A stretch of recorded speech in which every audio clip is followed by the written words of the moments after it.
Welcome back. In this video, we're going to start to make our flow dynamic. Start with the flow from the previous lesson and remove the connection between the input and output nodes.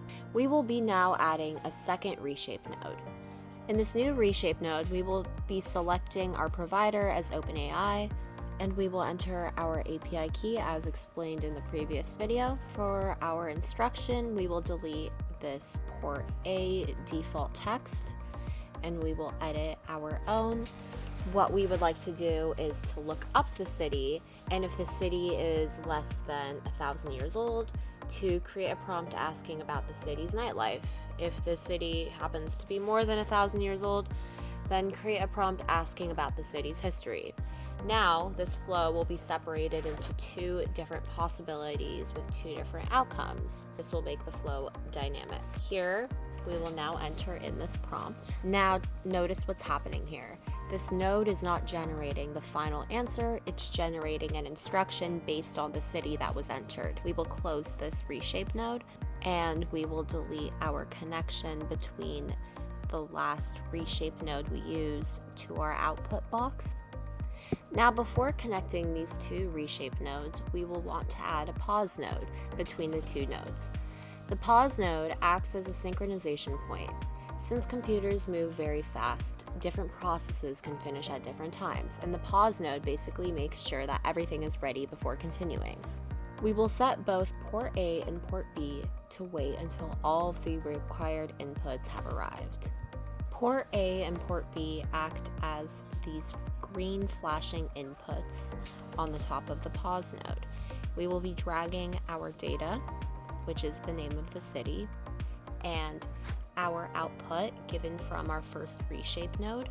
We will be given the name of the city from our input node, and from the reshape node, we will be given the history of the city, and we will drag those payloads into the pause node, port A and port B, which are these flashing green inputs. The first one is port A, the second one here is port B. Now we will connect the rest of the flow, and the first reshape node sends its instruction to output port A of the pause node, and the original city payload from the input node connects directly into the port B of the pause node. This means that the pause node receives both pieces of information, the name of the city as the payload and a dynamically generated instruction based on that city. Finally, we will connect the pause node to the second reshape node and then to the final output node. The original city payload from the input node connects directly into port B of the pause node.